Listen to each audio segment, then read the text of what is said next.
Let's talk about the newest task released by Ultralytics a few weeks ago called Semantic Segmentation. Now, compared to instance segmentation, where the goal was to detect objects and count them with polygons, etc., here the goal is slightly different.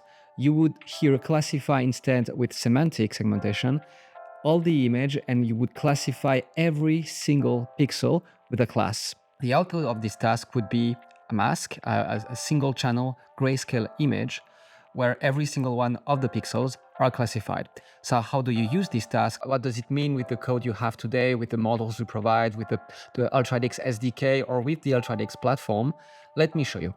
So let's get started with the Ultralytics SDK. Here I have my IDE with a small script using a YOLO instance segmentation model. The first step you have to do to start using semantic segmentation is to replace the model generation here from 11 to 26, because as of now, semantic segmentation is only supported with the YOLO26 generation.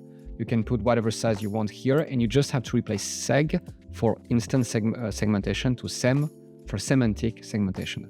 That's it, nothing else to do. Just train your model as you would normally do. Here, the same hyperparameters, everything stays the same. Here, in terms of datasets, the dataset format I have here is one images folder and one masks folder. This is usually how it's done. Every image has its own associated mask. Each mask is a grayscale image. Every pixel has been classified with the classes you have, and that's it. That's the first way.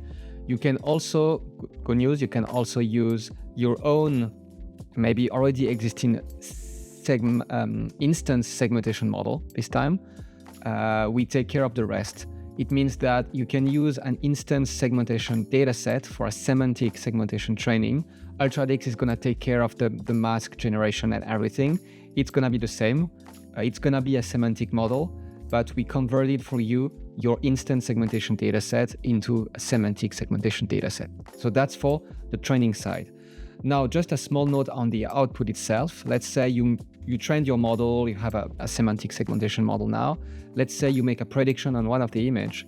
If I put a breakpoint here, every time you're gonna do a prediction with one of those models, you're gonna have access to one thing, which is the output mask. So if I open results here, you can see here that if I scroll down to semantic, you're gonna have one mask, which corresponds to the output.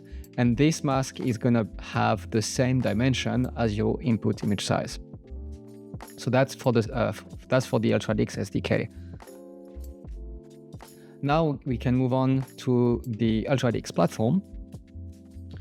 So here I have an instance segmentation model here with just one class.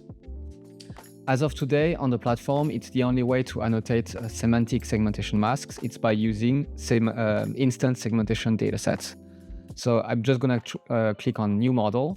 I'm gonna choose here YOLO26M this time, like we did before.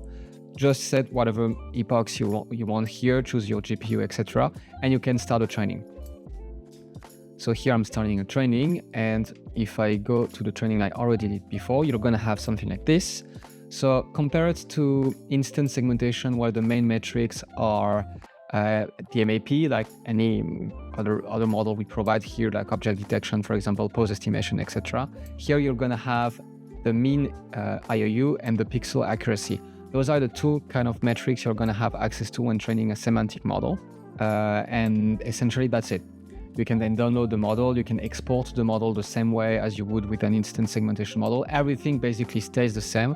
The output is just different. Instead of outputting polygons for every single object, you're gonna instead classify every single pixel of the image, and you're gonna have a mask out of this. So now you know how to get started with semantic segmentation, either with the Ultralytics SDK or with the Ultralytics platform.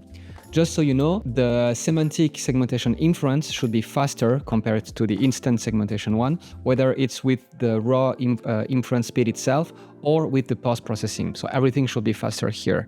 Now, if you also wonder, should I use instance segmentation versus semantic segmentation?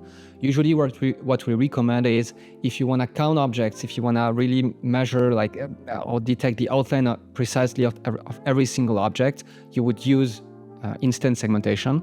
But if you care more about the semantics of the scene, if you really want to have a class for everything that belongs to your image, usually you would use semantic segmentation instead. So 2 different classes for 2 different problems, depends here on what you want to solve. Hope you learned something today, and I'll see you in the next video.